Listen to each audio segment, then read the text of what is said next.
Welcome to Let's Talk Computer Science. I'm your host, Sandhya Padala, CEO of Rex Academy. Rex Academy is a one-stop solution for computer science education. Joining me in this week's episode is Dr. Matthew Joseph. Dr. Matthew Joseph has a long list of accomplishments. He's a leader in education, author, and motivational speaker. With more than 25 years of experience in public education, Dr. Joseph currently serves as the Executive Director of Teaching and Learning at Providence Public Schools. He focuses on what is in the best interest of the students and building a collaborative school culture. Dr. Joseph is an instructional leader who is always seeking ways to improve the learning experience. Dr. Joseph holds licenses in general education, school administration, and Massachusetts superintendent. He received a master's degree in special education and earned his Ed.D. in educational leadership from Boston College.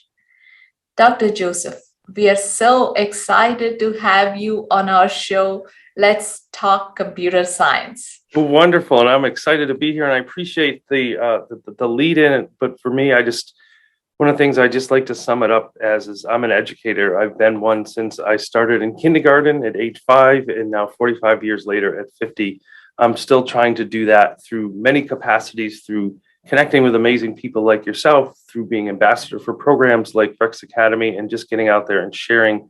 One of the things as you were reading through, I'm like, boy, I'm old.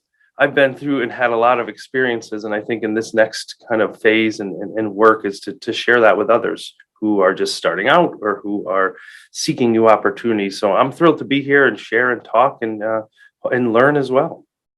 Yep. So tell us more about your work and tell us more about your story. I mean, you touched on a little.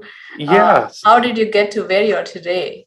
I think because of a lot of people who took the time to believe in me and give me support. So I got where I'm at today because of other people. And I think that really resonates with me, and the work that I do. In the last 2 books I wrote were called The Power of Connections and Stronger Together. It just came out because I think it's about the collaboration in the people. And for me, I'm from Massachusetts. I grew up in Massachusetts. I went to all, colleges and continuing ed in Massachusetts, Springfield College and Boston College, and was a teacher early on in my career. I was an elementary school teacher, and then I was a district professional development specialist, and then went on to be a principal for 10 years. And then the last 7 have been a district leader, again, all in Massachusetts until this year. And then this year, I decided to make the jump and cross state lines. And I work, as you said, in Providence Public Schools. And one of the reasons and one of the things that I want to continue to push our field, especially as we start to talk computer science and pushing our thinking, is always challenge yourself. I've worked in districts. I was a principal in 2 schools that were under 600 students. I was a central office administrator in 2 districts that were under 3,000 students. So my next step was to take the plunge into a big, large district, and Providence has over 25,000 students. So that is definitely some of the work that I've been doing as the executive director of teaching and learning. I really am focused on instruction because I see that as the number one, driver in student achievement. And I even do that. And you said, talk a little about other work. I've been doing some work supporting other teachers' voices and helping them write and helping them start. So the events like this today is because I believe in the educators that are out there and want to support in any way I can. Can you please tell us about the books that you wrote, and especially the new book, Stronger Together? Sure. And I wasn't saying that for an extra promotion, but yeah, the two books, I actually wrote them in last year in 2021. I had 2 books come out. The Power of Connections I was really kind of feeling a little down. Like I missed meeting with folks together. I would meet and we would have lunch, and I wanted to write a book that brought a global connection. It's really talking about shifting from our current, or what it was, our professional learning networks in our district, to a global professional learning network. And that actually, talking about computer science, that was published by Codebreaker. Brian Aspinall and I worked together, and he published that book to talk about how we can breed global connections like we're doing today, like the viewers. It talks about learning from others in different countries and different communities. And then the new book called Stronger Together is almost like we're coming back into buildings. How can we stay strong and motivated? And it's really written from my school leadership lens and how to build a collaborative community within schools. So, and I believe in that. And as we look at some of the next steps in what we're talking about, computer science, I think that's the lead in. How are we going to stay stronger together and support each other? Because the way we can increase computer science education is it's not a standalone subject. So for me, as a principal, I used to see STEM as one thing. I would see phys ed as another thing. I would see music and all these separate entities. But computer science fits in all of our subjects. Why are we not embedding it into everything we do? So I know one of the things that we talked about before we came on is how to increase computer science in education. And my biggest takeaway, both from being in a school leader and now as a district leader, and I oversee the CTE program in the district, is it's not a special subject. It's not a standalone. It's not a singleton. Yes, we have some very specific classes sometimes that dive into computer Yeah, science. more advanced stuff. Yeah. Yes, but one of the things that Basic. definitely impresses me with the Rex platform is that it's inclusive into all subject areas, into all learners. One of the things that I noticed is that the entry level work that students can do at a young age as well. So I think you and your team have such a great mindset and roadmap of how you can increase the work in schools. And I think it's through inclusion into multiple subject areas. As we look at science, sometimes we think it's just the science textbooks. No, we bring in computer science. Math, we're going to be doing a lot of calculations and we're doing a lot of work around it. So for me, as we kind of move forward in our expanding computer science, it is that same thought that we were just sharing with Stronger Together, is that we're in this together. And we have to have that mindset. And leaders, any of our school leaders who are watching, it's on you to make this a mindset and make this a shift in how we think, that it's not a standalone, because the more we can embed cross-curricular, the more all our subject areas are going to become stronger. Yep. Yeah, can you please tell us more about your current work as an executive director of teaching and learning? Sure. I think the work that I do is overseeing all of our curriculum. So I oversee our teaching and learning department, and it focuses on all our district level work around subject matter. So my first big role was to look at what we are teaching and then how we can implement that with fidelity. So our team, I have supervisors that work with me for each singular subject area, and I work very closely with our CTE, computer technology education, and we look at all the programs, and then we support our instructional coaches to implement that work as well. Yep. Yeah, that's a lot of responsibility. Yeah, but it's important. And then I think just like anything else, just like you do with your team, it's empowering the right people and getting the messages out there to focus on the right work. Yep. Yeah. So about the computer science education, how do you think schools can increase computer science education? Yeah, and like I was sharing a minute ago, I think it's bringing it cross-curricular. I think the more that teachers have the opportunity to embed in what they do, it's critical. And I think that also starts, one of the things I didn't touch upon in the earlier discussion about it, was that we need professional development for all teachers. If we're bringing in computer science theory or thought or idea, don't just bring the computer science teachers into one room and give them professional development. Bring it into our general education, because there's so many opportunities to embed computer science into the work that we do. And I think a lot of times we don't even know that it is computer science when we're doing it, when we're building websites or coding into different classes, or even writing about future of education. We're talking about computer science. We might not be naming it.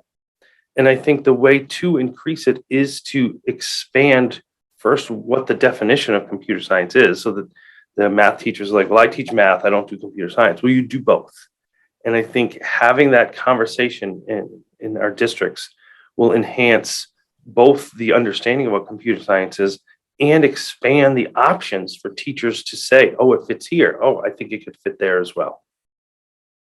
Yep, totally. So, so how much, like, what kind of resources are out there to teach CS, and do you guys use any resources right now at Providence, and what's the landscape? So I think one of the downfalls in the resources is they're also standalone. And again, that's what drove me and my interest towards Rex, because it has a cross-platform capability where sometimes I see a lot of programs that are focused on just coding or just insert specific skill or only for a certain grade level. And I think or just it's an online component or it's an extra, it's an add-on to our regular curriculum. So the resources that I see are mostly online or very basic kits of certain things. But I think what you have established and what I believe is incredibly important, I pretty much have spoke about it the whole time. So if you haven't picked up on this piece yet, that's on me, is that it has to be embedded into everything that we do. As I evaluated teachers as a principal for 10 years. Now I've evaluated principals as a district leader. The most impactful educators, leaders are the ones that embed what they're doing into all subject areas. So the resources that are out there, I think sometimes miss the mark because they focus on one thing. And I think the work that you're doing in your team is embedding Rex Academy as a theory and then embedding it with curriculum and ideas. And I think that is the way for resources to be rolled out district-wide, because here in Providence, we have 7 high schools. We have to have something that's scalable. And we have we have 40 schools. And as a district leader, when I look at resources, I don't want to stand alone. I don't want something that just solves one problem. I don't want something that's just good for this subset of students. I want something that's robust. And even when I was in a smaller district, 3,000 students, it wasn't efficient to have a tool for just this one subset and then something for this. I would like something in the resources to cross all curriculum barriers. Yep, yeah, totally agreed. Makes sense, right? Like for teachers, for everyone, they can easily move between stuff and they can. Absolutely. Yeah, so what do you think? I mean, you touched on this as well, like the ideal solutions that are needed to improve computer science education. Anything else that you would like to add? Sure. I think one of the things that I think could happen well is more outreach from solution providers. Like there are amazing teachers out there. There are amazing educators out there. And oftentimes solutions come to them and say, here's what we can do for you. And I think beyond what I talked about earlier about cross curricular activities, also cross collaboration. Before something new is rolled out or before something new is developed, go seek out some of the leaders in education in computer science, but also bring in math leaders, bring in literature leaders, because the more you can bring in people to say, this is how we can fit, I think that's how you get an ideal solution. More people you bring to the table. Even I always like to bring people who immediately are going to be like, this doesn't involve me, because then you have that discussion and you find ways to incorporate it. So I think beyond the actual resource itself, I think a suggestion for yourself as the CEO or as resources as a whole is to increase the communication and collaboration with people who are going to implement it.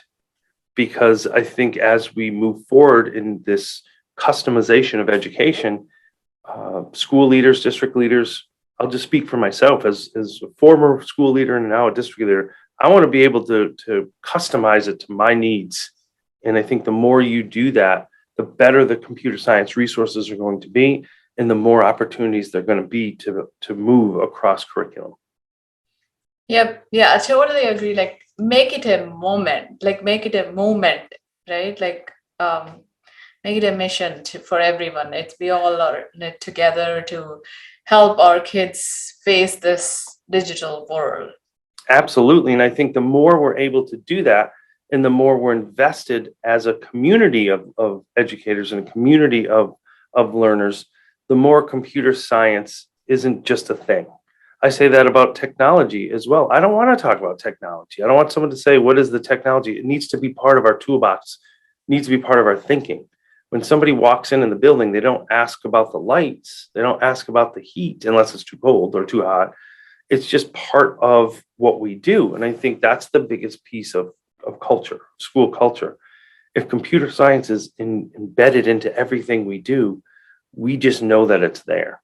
And we know that it's part of what we do. And the element that it always impresses me with computer science and reading through your modules, it's deeply ingrained, is the thinking skills that go behind it. It's not a thing, Yeah. it's a way of thinking. It's a design process that we're trying to get all of our students to get to. And the piece that I really enjoy, and I talk about this a lot, is how are we prototyping education? So, an ideal solution for the resources that you're asking is also allowing students an opportunity to try stuff and fail and learn and try something else and learn. And what Rex has done for the time that I've looked through it is it gives almost a roadmap. It doesn't say this is how to do it. It says here's how you can do it. And that's another component of the ideal solution for resources. Having flexibility within the system to allow students to prototype. You give an idea to a 15-year-old, he's going to tell you you're wrong, or she, and they're going to try it and then say prove it. And I think what is always great about the computer science mindset is students want to prove their work. They want to prove their solutions. And having that opportunity to do that is a key component in computer science work. It's the mindset. It's giving students the opportunity to prototype. And then what that will do for the resources is give students the opportunity to let their thinking be visible. To make the resources incredibly impactful has to have an avenue for students to share their thinking, to take what they know and share it however they feel best share it. And giving them multiple opportunities to do that will increase the learning process, the transfer of knowledge, the education, the feedback, and the biggest piece, the retention of what the skill or the unit that you're trying to teach. Yep. Yes. It totally makes sense. I mean, yeah, a lot of stuff to process, and I was thinking like I should have my curriculum director listen to every word that you were saying. Well, you're So, recording it, so that's a good thing. yes. Yep. Yeah, I do send some of the recordings sometimes to my team. Great. So as you know, like with in general teacher shortage, and especially in computer science, the shortage of teachers, finding qualified educators to teach computer science is becoming a challenge for many schools across the country, while Sure. many states are making it mandatory to teach computer science. Should schools consider hiring remote CS teachers to address this shortage? And what's your opinion on that? And any thoughts? Yeah, sure. We had talked about this earlier, just kind of got my mind thinking about what's the best way to address this without sounding like we either always outsource or we say we just teach from within. And I think it's a combination, to be honest with you, because I think there's a short-term issue and then a longer-term issue. I think in the short term, we don't have enough qualified, trained computer science teachers. So starting in a short-term solution to bring in experts from outside, to bring in, as you had said, qualified remote computer science teachers is a start. It's a way to get moving. It's a way to show an exemplar. It's a way to say, this is what it sounds like to be a computer science teacher. Here's the thought process. But I don't think that's a long-term solution. Yeah. Because I think where the real transfer of learning is having the day-to-day conversations. I truly enjoy talking to you while you're in Wisconsin and I'm here in Providence, Rhode Island. But I think our conversation would be even richer if we were in the same space. So as we look to move forward, it actually, I would say, looking to higher education to say, why are we not having more training for our Teacher. aspiring teachers in computer science? Because it's not that we don't have enough qualified teachers, it's the higher ed's not sending enough to the market, essentially, that I think the educators who are trained come in and they're computer science teachers. What I would love to see, and again, I don't want to sound like a broken record, but this is my big takeaway for all of this, is that in our higher education math classes to be a teacher, in our higher education classes to be whatever, they ingrain computer science into that learning, into that schooling. Because then when it's a mindset movement at this point, when the aspiring teachers leave, they have these skills. And now it's systemic. So I think at that point, that's when it becomes that mindset shift. Let me tell you, kids want it. That's how kids are operating. Right. Yep. Kids are operating in this environment, in this very digital world Mm-hmm. where they are craving new information. And what happens with teenagers, if they're craving something and we as the adults can't provide it, they're just going to figure it out themselves. It's not like they're going to stop craving it. So I think for a short term, to answer the question is yes, I think bringing in the skilled professionals is important because it starts the momentum. Then we have to have either higher education have more coursework around it or have programs. Maybe Rex Academy starts a certification program and we certify teachers and they come into districts because I think the in-person experience, especially around computer science, because there's a lot of discovery, there's a lot of discussion, and there's a lot of interaction. Because you're asking kids to try and make missteps and try again and get it right. That having a long-term solution is about bringing trained people into your district. Because when they're in district, the second win of that is now they can be in the buildings working with other teachers. So to get to Yeah. this, Matt Joseph theory of having it cross-curricular, if you bring somebody in and they do a class online, it's good. But if you have them in person and they can run a staff meeting and they can be part of the school community and culture, then it becomes what we do. And I think at the end of the day, that's the biggest takeaway is shifting the culture of the school that computer science, STEM, it's not its own thing that happens once a week in a special or it's an elective. Because the jobs that are coming now, we need trained computer scientists. And it's not always that singular person who's studying NASA. It's the individuals at Amazon. It's the people Right. behind iTunes. It's the people behind the websites that you're all going on every day to try to get your COVID vaccine shots. It's embedded into our day-to-day life. And we need it as a society. So the more we can ingrain that within our schools to make that a mindset, the better we're going to be long term. Yep, it totally makes sense. Like with the companies such as Tesla, even car mechanic needs to have. Absolutely. Yep. And I love it how you said it, like initially, like to solve the current thing, like as a novelty, we can start with remote CS teachers, but you touched on the crux of the issue. We need to solve it like once and for all. We need to have higher education produce more computer science teachers, and that has so many other impacts. Like if you have teacher in person, like it's definitely different than remote. I agree. Yeah, yes, that's awesome what you have said. So any final words? Wonderful. I think, yeah, to wrap this up, and I know one of the things that we've talked about is about computer science, or it's about how we fix it, or we talk about resources.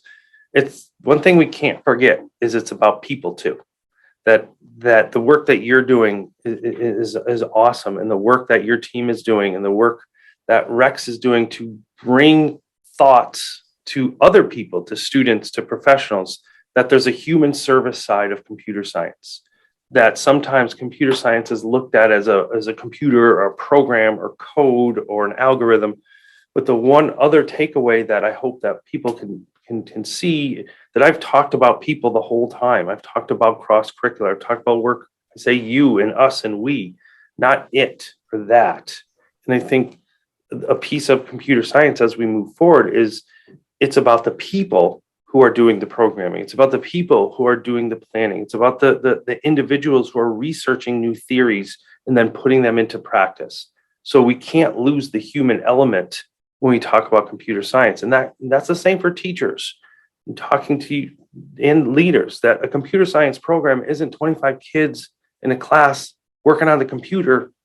It's the teacher talking with them. It's the kids talking to the teacher. It's dialogue, it's conversation, it's showing your products. So I really hope as a practicing educator, as a practicing district leader, that we don't forget the human side of computer science. Yes, there's going to be times where you sit and program and code and do the work and research, but there's also a time for personal conversations and discussions. We talked about computer science for almost 30 minutes, and I didn't show a tool or we didn't go online, that we can have conversations about that. And that's my big takeaway for all of this work, is that the human element is just as critical as the ones and zeros. Yep. Yeah, I'm truly honored to talk to you even more now after this conversation. I can see the compassion that you have for the community. I mean, your both books says like see it's talking about how you connect to other people, how you're better Yeah. together. And I'm truly honored to talk to you, and I'm so Well, glad thanks you're an for educator. thanks for having me, and keep up the great work. Rex is an industry leader. Yep. Thank you so much for your You're time, Dr. welcome. Joseph.